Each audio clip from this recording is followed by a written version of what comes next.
Hi everyone, it's Nikki and welcome to my channel. Today we're going to make this loom beaded bracelet. If you've never done loom beading, this is a pretty easy project to get started with.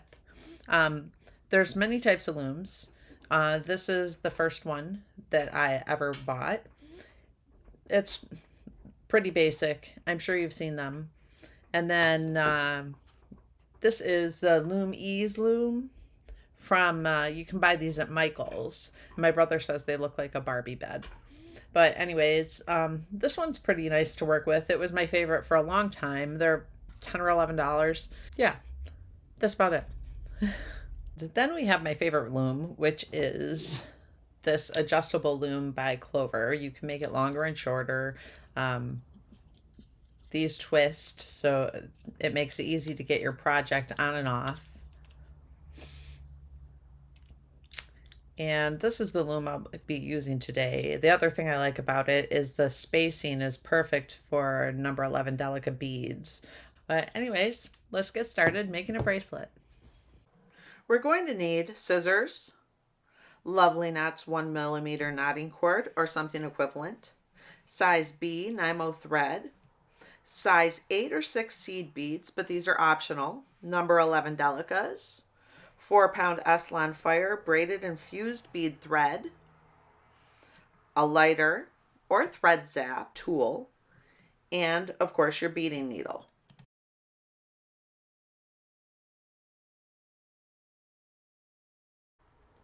We'll begin by adding the warp thread to our loom.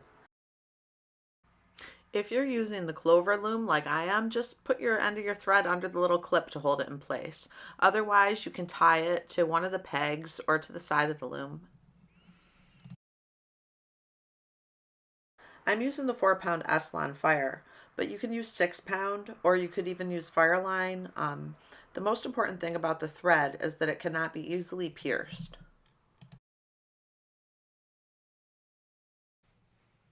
Since our pattern is 7 beads wide, we'll want to add 6 warp threads, 1 thread for between each column of beads. Also be sure to pass your thread under the peg at each end of your loom.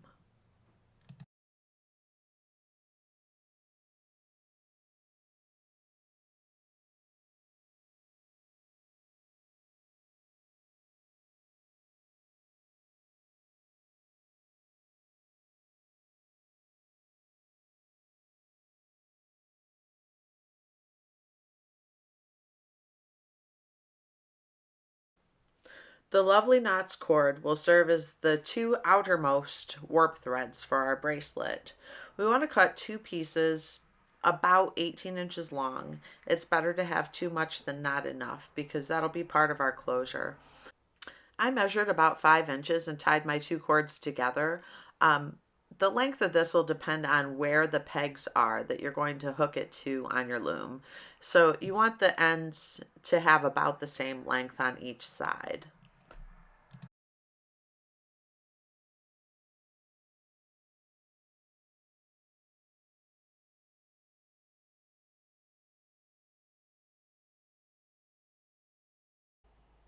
And there we go. Our loom is warped and ready to go. The thread that we add our beads with is called the weft. You want to cut a piece 3 or 4 feet long and then tie it to one of your outermost warp threads. Leave about a 12-inch tail because we're not going to start on the first row of our pattern, but rather the 3rd row of our pattern. And then we'll add those first 2 rows at the end. Be sure to pass your thread under your work before you start adding beads to your needle. You'll want 2 black, 1 blue, 1 purple, 1 blue, and 2 more black for our first row.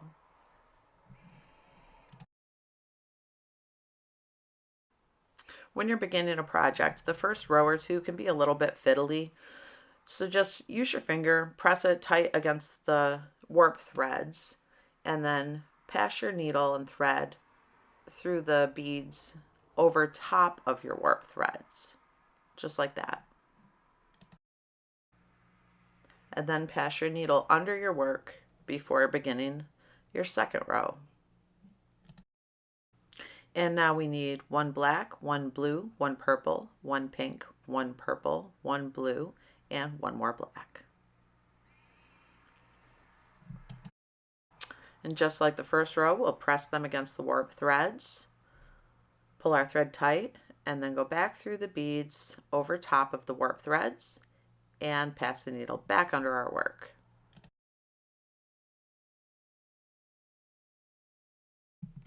Try to get your beads as straight as possible at this point. It just is easier to get them straight now rather than later. Row 3 is one blue bead, one purple, 3 pink, one purple, and one blue.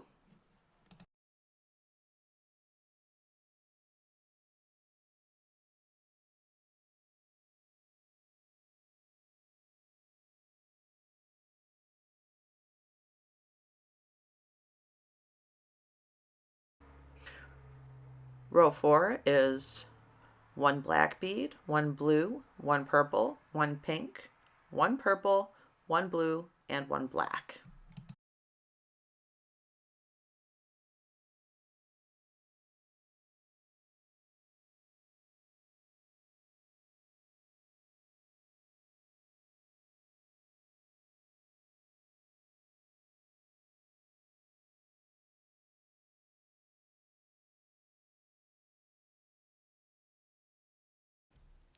Row 5 is 2 black beads, one blue bead, one purple bead, one blue bead, and 2 more black.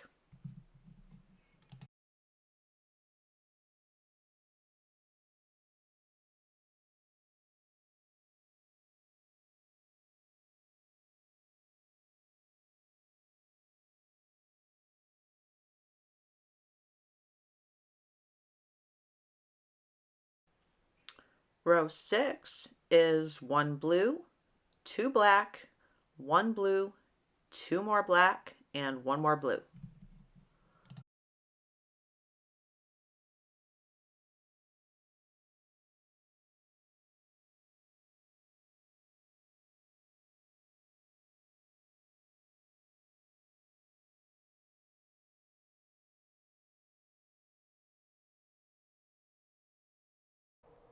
Row 7 is one purple, one blue, 3 black, one blue, and one purple.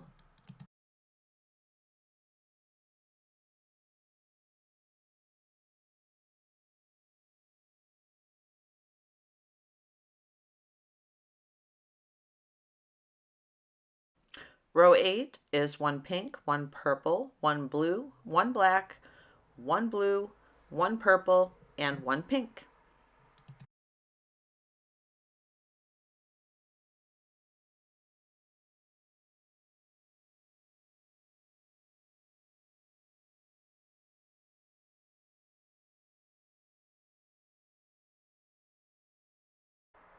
Row 9 is one purple, one blue, 3 black, one blue, and one purple.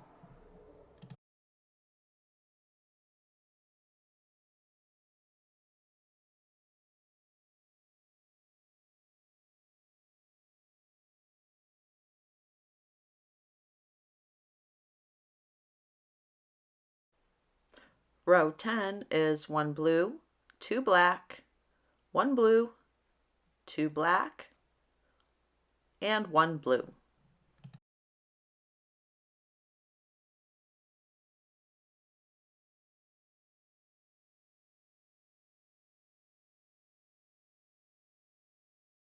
Now we will repeat those 10 rows 7 more times, and I'll see you back here when we're done. This is technically row 81. 2 black, 1 blue, 1 purple, 1 blue, 2 black.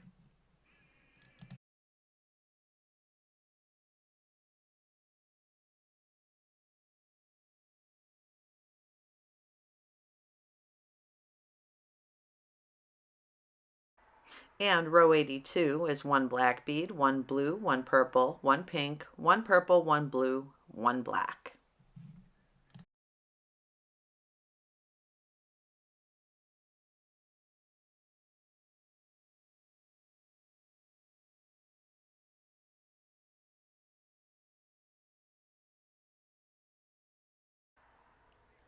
And row 83 is, wait a minute, that's not right.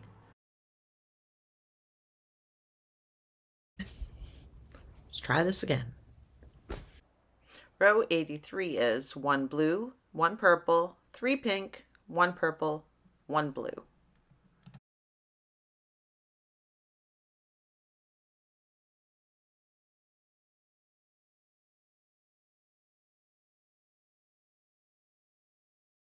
Row 84 is 1 black, 1 blue, 1 purple, 1 pink, 1 purple, 1 blue, and 1 black.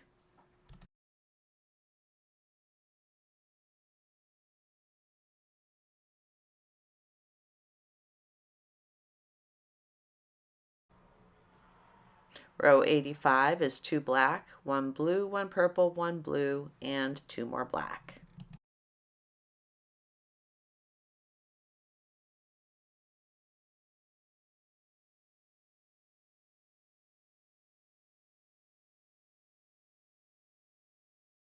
Right now, our bracelet is just under 6 inches long.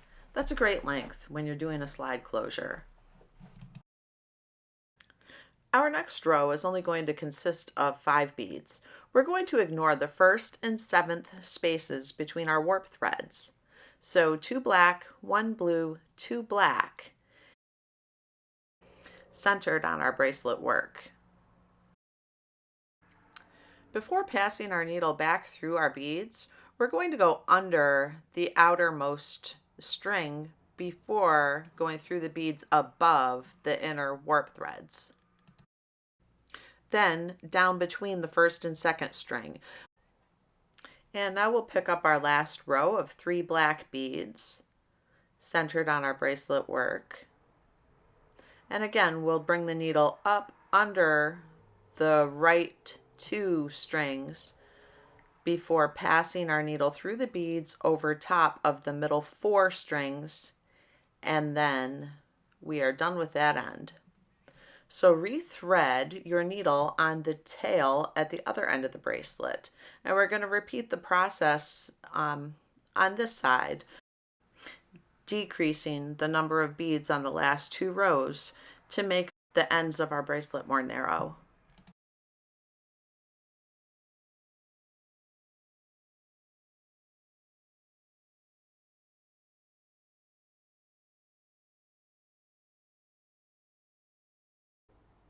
Again, we're going to pass under that outermost string before going above the warp threads through our beads, and then down between the 1st and 2nd string so that we don't catch those with the weft on that row. And then 3 more black beads right in the center. And this is our last row. We'll come up under the rightmost 2 strings, through our beads over the top 4 middle strings, and we are done. Now I'll show you how to tighten your warp threads. Spread everything out on both ends and grab one of the middle loops, and holding your work tight against your table, pull on that, and you can see at the top one of the loops disappeared. And now we're going to pull the next loop, and then we're going to pull the end thread, and see how that takes all those end loops out of your warp and gives you a nice looking bracelet where you don't have to weave in like 10 threads on each end.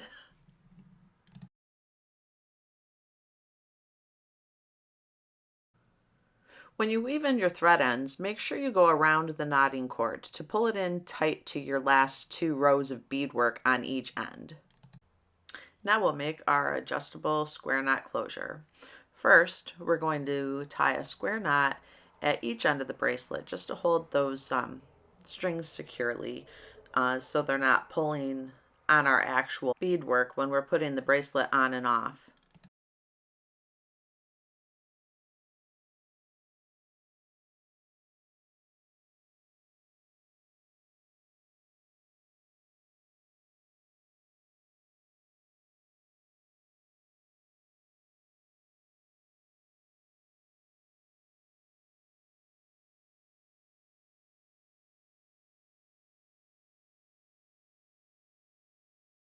I wasn't happy with how that knot was laying, so I decided to take it apart and try again.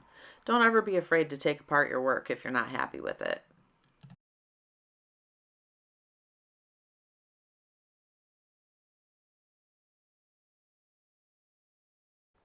Now we'll cut a piece of knotting string between 15 and 16 inches long.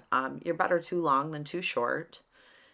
And fold our ends together just like this. Pass a string underneath and crisscross through.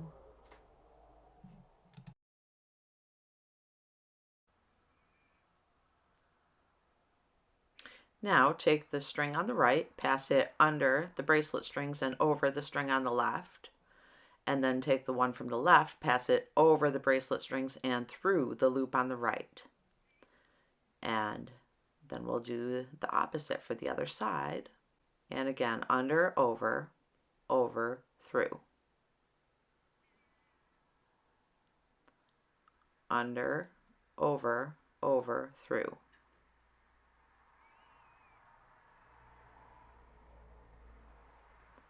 Under, over, through.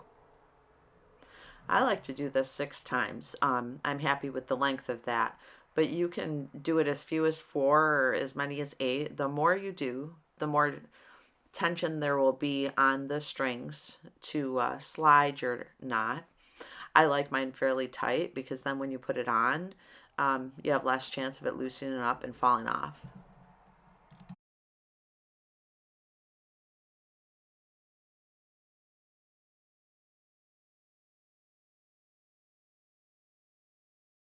And now we'll cut our tails, leaving about 1 millimeter outside of our square knots, and then use the thread zapper or a lighter to melt that little bit and press it against the knot to really hold it secure.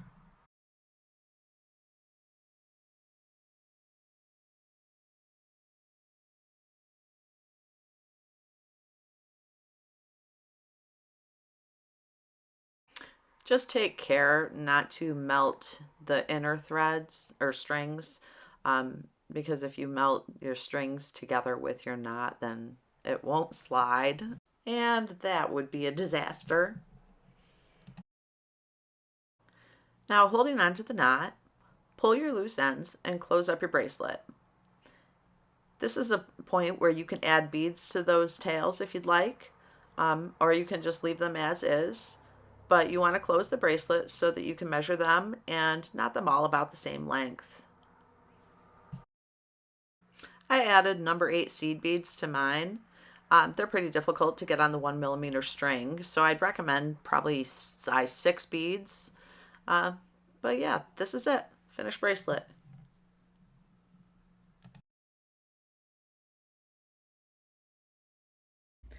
Thank you for joining me today. I hope you enjoyed making this loom beaded bracelet, and I will see you next time.